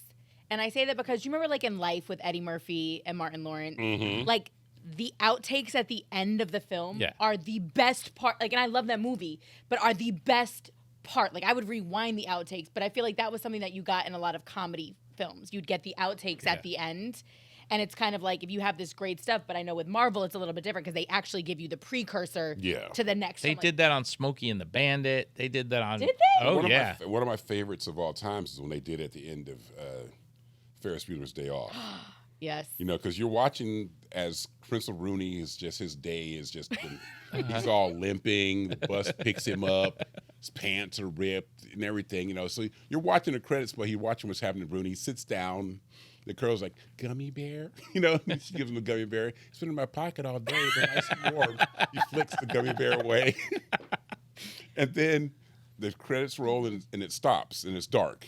Then all of a sudden, the light comes back up and it's Ferris back at home in his robe. And he's like, "You're still here? Mm-hmm. It's over. Go home. Go on." And then Yellow saying, "Yeah." But anyway, I think one of the things, one of my favorite things is like I said, I do the voice of Thanos for Marvel, and they called my agent looking for a certain actor, and my agent said, "Okay, we'll send this stuff over, but you ought to listen to this guy we have. You might like him better." And so, sure enough, they sent over a tape, and they called back and said, "Bring him, send him over instead." So. I think Thanos is one of my favorite characters just because, I worked hard at just making that character the way it is. But it's just so fun to play a character like that because the bad guy gets to say such good stuff, The good guys can't say it. But and in real life, you wouldn't say it. I don't know. I guess it would depend. That's just, it's so on the cool line you cross. Yes, very good point, Lenny, because he says he does have, I can't actually envision that side of you right now, and I don't think I ever really want to well, be there quite was honest. one when he's attacking Earth, I believe it was, and he's just talking, he's like just so nonchalant. He's like, "You Earthlings annoy me, but your sounds of screams and fear do amuse me. You may continue those." And it's just like saying something like that. I'm like, "People of Earth, the shadow of Thanos darkens your world. Submit to my will or perish." You just can't say that as an Avenger. You're like, yeah, no. You should get up at the end of a movie one day and just do that, like in a theater that That would be absolutely magical. I would love to film that in a Right? restaurant, anywhere in public where there's a lot of people. You just get up and project that across the Oh room. my goodness, no. You know People what? would dive under tables. Somebody needs to give him like the PA system at like a sporting event or like at the airport one day. Just have you up in the box and just let you come over. Hey Val, That'd be talk great. to Floyd about getting him on the Like- Super Bowl doing that. Yes. Oh my God, at halftime. You could totally be that guy too, like the guy that introduces like these big People shows. of Earth. Somebody tells me that guy made a lot of money. The guy that used to do all the movie trailers. Oh yeah, he's not alive anymore. Yeah, he passed. His name was Don LaFontaine. He always set it up where he's like, in a world, Yes. Yep. in a land where Isaac Singleton Jr. walked into the room But nobody's and replaced had him. his buttocks grabbed by some random woman. God, you know what? This is spiraling quickly. If that job is up for grabs and anyone from Hollywood is watching the ManTFup podcast right now, Isaac C. Singleton Jr. should definitely have it. Yeah, if you notice, trailers now don't have that. At all. It's mainly just clips of the movie, and all of a sudden, Yep. rated PG-13 Yep. starts Friday. No more like he made it. He was like the movie, like trailers sold movies. Like that was why you went to go see it. It was the movie trailer guy. And that was all. That all happened by mistake. What? He worked as an advertising guy, and the person they had hired to come in to do the voiceover didn't show up. So he said, "Here, I'll just put my voice on it real quick. We'll send it over, and then we'll hire another voiceover later." And then the people were like, "Oh, we'd like to just keep his voice on there." There you go. You know what he did? He started. manned the fuck up. He was given an opportunity, and he said, "You know what? I'm gonna go in there and I'm gonna do this." And who knew it would change his life? Okay, shoot, yes. Well, it changed the movie industry too. Like, let's be clear. Yeah, he did a great job. You did a great job. Oh, is it over? I mean, it doesn't have to be. I just feel bad. I feel like, your PR person's here with us. She's going to be like, eventually, like, wrap it up. You guys are just talking. Is there anything left? Len? Are you good? I'm pretty good. Well, I still have that whole I'm just a man thing. I never got the. Well, never let's got hear the- about this just So- man thing. But, women in general expect men to be on their level at some point. Mm-hmm. And then they're disappointed if you're not on their level. But they clearly put themselves up here and expect you to get up here. And we're clearly men. So it's like, you follow where I'm going with this? I know. It's See, like when you say something like that, I think of it almost like, have you ever seen one of those chess boards that's in Star Trek where it's like several different levels of the chessboard? Mm-hmm. And that's a game of chess where there's different levels you play it at. And I think that there's many times when we're up here, the women are down here, but then next time they're on this step over here, and we're over this step over here. So I think we're all playing in the same universe. It's just that we're not always on the same exact level at the same exact time all the time. Yeah, this is my checkmate move, though. No, but it's because not. It's an excuse, Lenny. It's because really just a big fat excuse. because if the tire needs to be changed, they're clearly calling us. If this and the whole equality thing, it's just my clear point is we're never going to be on the same page because we are just men and you're women, and it's never that thing is never gonna be your equal. out. It's just, once again, it's your out. It's okay. Absolutely. You can ride this train until the wheels fall off if you'd like to, Lenny. It's just a big. Your favorite out is if a dude just says it was me, Well, or yeah, comes because- clean, you're done. Your argument's over. That's very specific. That's if you're fighting. I'm a firm believer. Like, if you really want to get your girl to just stop dead in her tracks, just agree and apologize. Because she's not usually prepared for that. You know what I mean? Like, she's ready to go to war with you. And if you just stop down and say, "I'm sorry, you're right," what is there left to say? Oh, But I've then- had some women that they always have something to say. But then she just wants to fight. That's different. And now you know. have a whole argument of your own. Because literally, you can look at her and go, "See, all you really want to do is fight because I've apologized and said that, like, you're right." This conversation is over. So at that point, now you've put her on the defensive. You understand what I'm saying? Like, if you actually call her on that. So that is I'm a firm believer in that. Like, I don't really know what to say because when we confront you, we usually expect a lie. We usually expect a runaround. We expect an excuse like, "I'm just a man." Like, whatever. Like, you know what I mean? Like, we're ready for that. We're ready. We got our gloves. Like, we're like, what? Bring it. But when you say, "You're right, I'm sorry," You just deflated my whole argument tire. I'm very upset about that. I was ready. I grew up on the have no expectations and be pleasantly surprised. And that's I think that's important. I think people have too many expectations and expect too much from their significant other or whatever the case may be. You expect things from people that you clearly, some of them can't accommodate because they just don't know. Well, I told you there's a saying that says just because somebody doesn't love you the way you want them to doesn't mean they don't love you with everything they have. And that, when I actually processed it, I was like, oh my God, that's so true. Because oftentimes you're in a relationship and maybe it's somebody who witnessed things when they were a young person. You know what I mean? We learn love from what we see oftentimes. And then we also learn our fears about love from what we grow up seeing oftentimes. You know, so if you can put that in perspective, and then it's on you to decide, okay, is that love? I don't want to say enough. I hate that word because I've been called on that word because men can get very sensitive about enough and being not enough. But you have to decide if the way that they are capable of loving you is going to work for you in the long term. And if not, you can't fault them for that. You know what I'm saying? Like, you can't ask, what is that about bleeding or, getting water out Blood from a stone? Blood from a stone. You can't get blood from a stone. So you have to do some soul searching. And unfortunately, women are also women, Now, the 5 languages of love. It's easier you gotta understand, and not everybody has the 5 or uses the 5. But it's touch, it's senses, but it's all everybody loves in their own way. You don't like that? You don't like the 5 love languages? Oh, no. I just think it's there it is. That's the best use of that button in the history of the ManTFup Podcast. I just feel like everybody gets caught up on whatever new thing they're hawking. Excuses. Right? And right now, it's the 5 love languages. And it's really, when it boils down to it, it's communication. Whether it's in a relationship, whether it's with your children, whether it's with coworkers, whether it's with people on the other side of the aisle, whatever the case may be, learning actual proper communication and being willing to sit down and truly listen and hear, because they're 2 different things. Oh, definitely. Right? They're 2 completely different things. And being able to do both of those things when dialoguing with somebody are very important. That's the toughest thing. I mean, first off, understanding that we're 2 different genders. Yes, and you're only a man. 2 different people. No, just Isaac blew your whole theory out of the water, he didn't bro. blow it out of the water. I'm sorry, Isaac. He's making you look bad. Isaac's good. That's okay. He's making this argument. Come on, a little nobody can make me look bad. I do great on my own, so I don't need any help.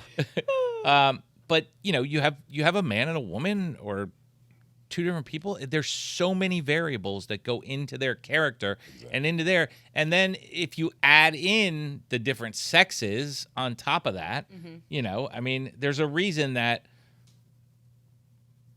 female on female couples are the most monogamous and male on male couples are the least monogamous. That's factual, though. So that's a fact. So now you're taking a little bit of the most monogamous and a little of the least, and you're trying to put it together. So that's a clear mismatch. Well, I don't want to say it's ironic, but how long have your parents been married? Now it's 57 years. That's wild. 57 years, 1 woman. No, I'm just kidding. It's also the voice. Your dad's going to be like... the doomsday voice. He delivered it with 2. But no, but you're... People of Earth. But you're not married. No, I'm still looking for my life partner, lady. But is that because of what you saw with them, that you're just... I saw how to treat a woman. I saw how to make a relationship work. And I mean, I've had some great love in my life, to be honest with you. Every time it was always circumstances beyond our control, which, you can't help that. And then, I've met wonderful ladies and since, but, there's just sometimes, there's just things aren't going to work out. We've got philosophical differences about life and what you want to do with it. And, sometimes their career is more important than finding a life partner themselves. It's all these different variables that happen in a 2 people relationship. When you got 2 brains and they're not melding as one, then things aren't going to work out. So that's that. Yeah, and people grow up. So, if you don't grow up on the same path, as your significant other, you're going to grow away. And unfortunately, Growing it together happens a versus growing lot. apart. Yeah. And it's funny because you said that, because I've talked to a few ladies who were with these guys who they thought they had long term with, but these women kept going. These guys stopped. They're like, I like it right here. Me, my buddies from college, and okay, now I've got a job, and that's all I got to do. They didn't want to go further about, hey, let's build something else together. Let's go for some other goals. Let's try to find some other streams of income. Let's go travel. Let's get some hobbies that we're going to do together. She won't do all that. He's like, but I got my buddies from college. I don't need to do anything else. I got you. Like, she's like, well, I got to go. I got more. There's more I need now than that. And there's some people that just get stuck where they are. But women are like that too. There's some women who's stuck where they are, and the guy wants to keep going, and maybe out of fear or whatever, she doesn't want to go further than that. So just things happen in minds and hearts. It is sad, though, because you hear about a 57-year relationship. You know what I mean? I know your wife's parents have been together. Yeah, probably. For a long time. Yeah. And it's just one of those things 40s. where, But my wife's parents were divorced for 7 years and got back. No. Yeah. Oh, see, this is why you never say never. You just gave people in toxic relationships hope everywhere. See, we can work things out. We can. Like I said, people grow apart. Things change in your life. You have different goals. You have different outlooks. You get older. There's a lot of variables, and that unicorn of a relationship.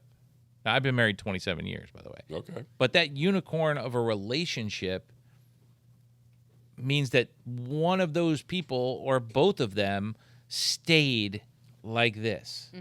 They both worked at it. Yes. And they both worked to stay in that same place. And we're conscious of where the other one was going. And that's a lot of work. It's a lot of work. And the minute you lose touch with your partner, it makes it very difficult to get back because you automatically go this way. But I think it goes back to oftentimes what we see in, I hate to say Hollywood movies, but you have this idea that, love just kind of works out. But to your point, it's, or even in an action movie, having no idea about the 18-hour days and the crazy, environments that you're shooting in and the discomfort. It's like, it's a true testament to just what life is. It's hard work. Even what we love is hard work. And there are days when it feels like it's going to kill you, or it's, all consuming, whatever the case may be, but it's work. Like, you have to work at having a healthy, happy relationship the same way you have to work at having a successful career, right? Yeah, absolutely. Shit don't come easy, people. Man, the fuck up. And understand, he's only a man. He's going to his grave on that one, Isaac. That's what we're going to put on Lenny's tombstone. He was only a man. I'm so done. Listen. That's the checkmate, Isaac. Okay. That's the checkmate, I'm telling you. If you ever... So no Billy Joel. He's always a woman to me. Please don't ever use that. And I think you're better than that. I think you're better than that excuse. So you'll come up with something else, I'm sure. But please, if I ever find out or run into somebody you dated and they're like, yeah, and then he hit me with, I'm only a man. Oh, no. I'm gonna be like, I'm so disappointed. That's not coming out of me. I love it. Isaac C Singleton Jr., thank you so much for joining the ManTFup Podcast. It has been an absolute joy and pleasure to have you here. Where do you think you're going? This isn't over.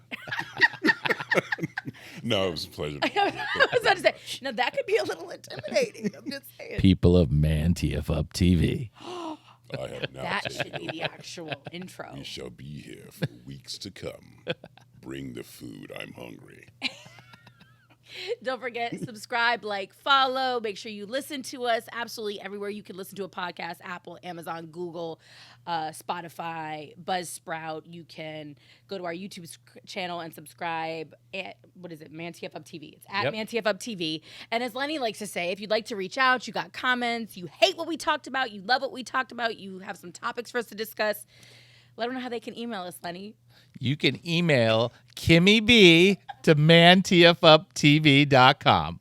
Again, that's KimmyB to ManTFupTV.com. Love to make sure that I get all the hate mail, I get all the complaints, I get all the FCC. I'm just kidding. There's no hate mail coming. None. I can imagine. None. You apparently didn't listen to our podcast. And is there, This was a great one. yes. Well, thanks. I was happy to be invited. I really was. I had a great time. Good. Is there anything that we can be looking out for from you coming up in the future? New games dropping? Can we be listening for you and anything?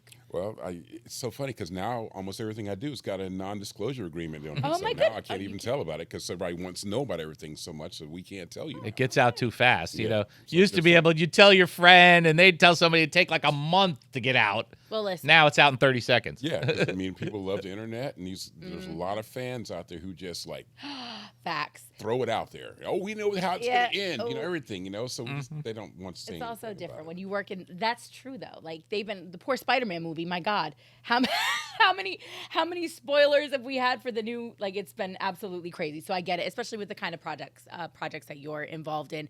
But There was a movie. Oh, sorry. no, you go. There's been some films I've been on where they actually had to fire crew and stuff because they were taking pictures of costumes and stuff like that because they said in the beginning, no, don't take pictures of costumes. Don't put no social media, nothing. What can I But tell people you? were doing stuff, you know, and you're like, Yeah. hey, we asked you not to do this. We're trying to keep this on the down low so that at least when we release it, nobody knows every single thing and we'll be able to make the revenue that we're supposed to make whenever people are going to go see the movie. Yep. You know how much of a relief that would be to actually go to a set where they said no social media, like. There's no a cell lot of phones places allowed. that are actually That'd be like that. so incredible. Like, what a great excuse. Sorry, I didn't have my phone on me. It's against my contract. Like, it's written in my NDA. Like, oh, that would be so nice. And there's something that gets released now that I'm part of, and they're like, now that it's completely done, now we can slowly let you start talking about it on the web or whatever. The social Yeah, sphere. but, you know, but it's for certain characters can't say anything still. So yeah, Well, he did say when he goes back to LA, he's going to be back in the gym. So, doing Krav wait. Maga, which means something's got to be on the horizon. So, you know, part of that's just for my own know-how and just to have fun. listen, I'm trying to tease the people. Oh, okay. Trying to tease the people. Hate people. Isaac C Singleton Jr., do you have social media at all? Yes, if you go to, I'm on Instagram and it's Isaac ISAAC, then Singleton SINGLETON Jr. Oh, nice and easy. It'll be the one with the blue check next to it because I'm verified. The little flex. It's the only flex we've gotten out of this guy. I love it. Well, again, it's been an honor to have the verified Isaac C Singleton Jr. with us. The ManTFup Podcast. Lenny, you done good. Val, you're incredible. I'm Yeah, excited. I've been for waiting for this one. I know. Yeah, Thank you I'm very very. I think it was fantastic, and I think we touched on what we needed to. Yeah. Yeah, I think so. So we can get the hell out of here. We're out. All right. I think me and Isaac are going to go get some dinner. You're Not more than mad welcome to at that come. at all. ManTFup TV, everybody. Check it out.